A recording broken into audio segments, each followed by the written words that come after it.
Welcome back to the Save It for Parts channel, and yet another video from my recent trip to Canada.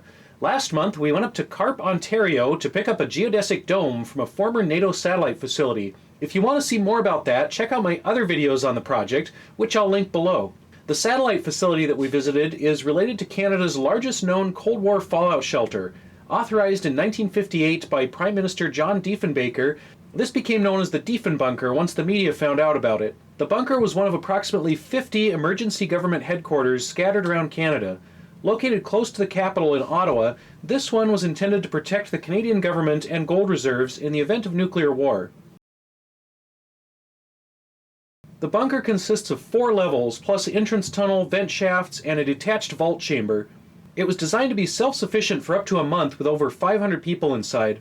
Originally, the bunker was supposed to withstand up to a 5 megaton nuke about a mile away, but technological advances meant that it was obsolete soon after construction.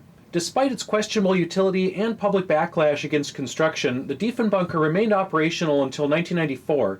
It was closed for a few years and then reopened to the public in 1998. Today, the official name is the Diefenbunker, Canada's Cold War Museum.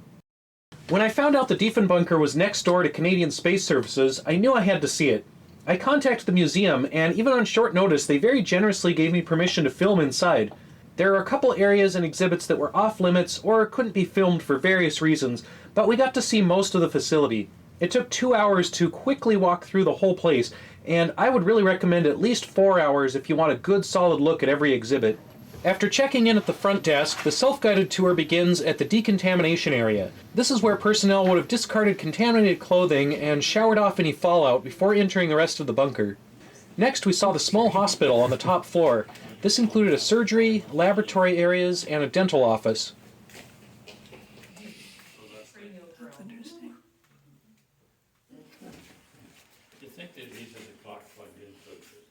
Parts of the bunker are preserved as is, and other parts are set up as museum exhibits. Not all of the original equipment is there, but the staff have made an effort to collect period furniture, computers, and phones to set up different offices. Since the bunker operated from the 1960s to the 1990s, you do see a mix of stuff from various eras. As someone who occasionally collects old computers, I was a little amused at the wide array of vintage PCs they had in various rooms. Much of the original communication system involved teletype or teleprinters. A large room on the top floor was devoted just to repairing these fussy gadgets. In addition to the main entrance tunnel, the bunker had various emergency exits via shafts that could only be opened from inside.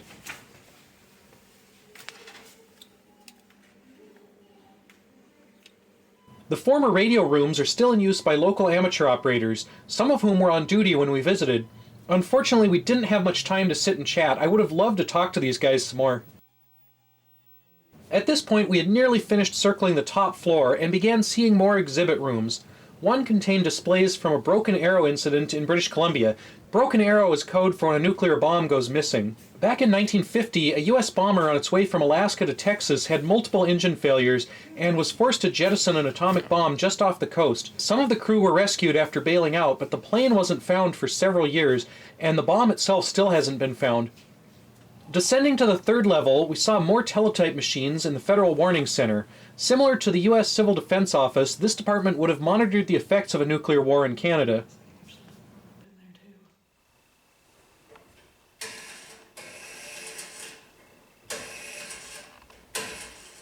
Adjacent to the Warning Center was the Cabinet Room, where government ministers would meet.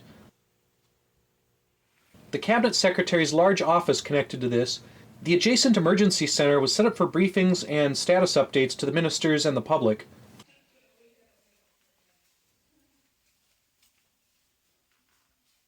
The rest of this floor had various government offices for agencies that were considered critical during a war. These included the Housing Department, Mining and Energy, etc.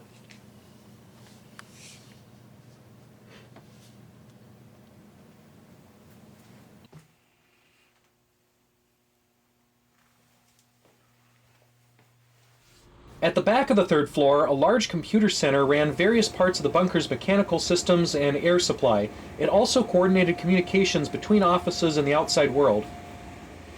This room had a variety of large mainframe and server computer systems. The computer center was enclosed in a Faraday cage with metal-lined walls and doors. This helped prevent any outside eavesdropping or damage from an electromagnetic pulse.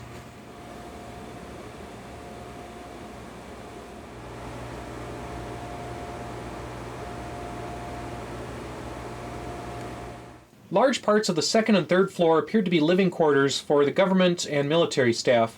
Only a small part of these were set up for display.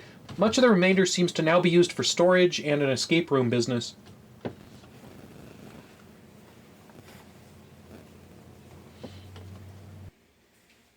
A CBC radio studio would have let broadcasters keep the public informed during an emergency. Unfortunately, we weren't able to actually film in here due to some copyright issues with exhibits on loan. The Prime Minister was one of the only people with a private bedroom in the bunker, although there was no space to bring family members. Reportedly, John Diefenbunker refused to use the bunker himself, even though he had authorized construction.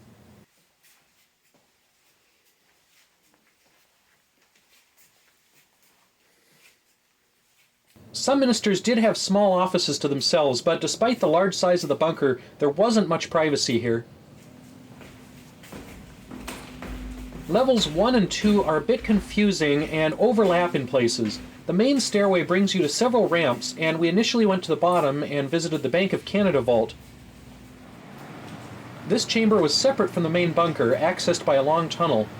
The vault was a self-contained concrete room within a room, with mirrors letting guards see all the way around it.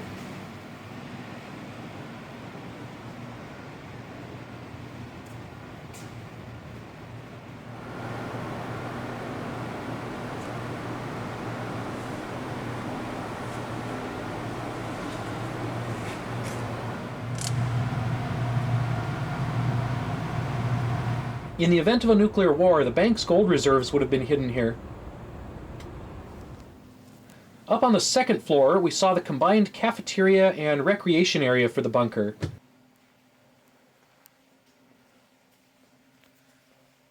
A large kitchen seemed to be still somewhat in use. I think the bunker does events on occasion. This area also had the small post exchange, or military store where personnel could buy luxury items like candy. The store also had some film on display, supposedly as available for sale, although I'm curious if that would have been allowed inside a secure facility like this. Back down below the kitchen, we saw the combination fridge and morgue, where the bunker would store food as well as anyone who passed away while using it. There were also dry food stores and a dumbwaiter to bring supplies up to the kitchen. This seemed to be one of the least maintained and somewhat forgotten parts of the museum. There were some random sharp metal bits sticking up out of the floor, and it didn't seem 100% ready for public use.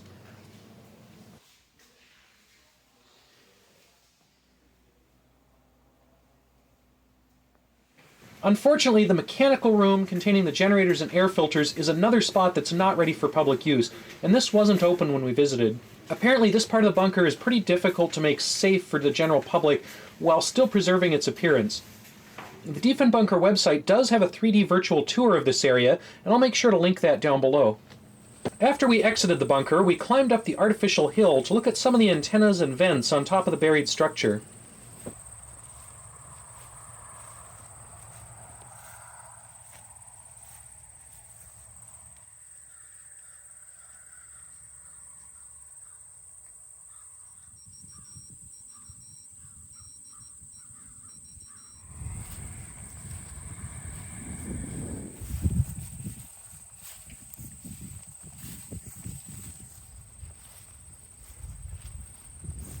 I'd like to thank the Diefenbunker staff for letting us film on such short notice and for running such a great museum.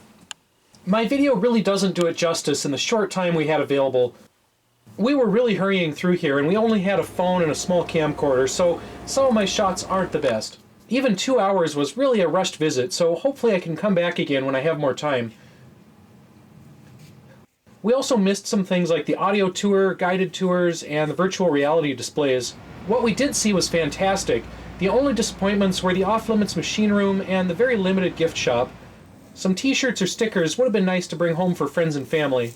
If you live in Ottawa and haven't seen the Diefenbunker yet, you should definitely check it out. It's a great piece of Canadian and Cold War history, and it's a really unique chance to see something that was once top secret. If you're visiting the area, it's worth a stop as well. Just make sure to set aside enough time to see it all.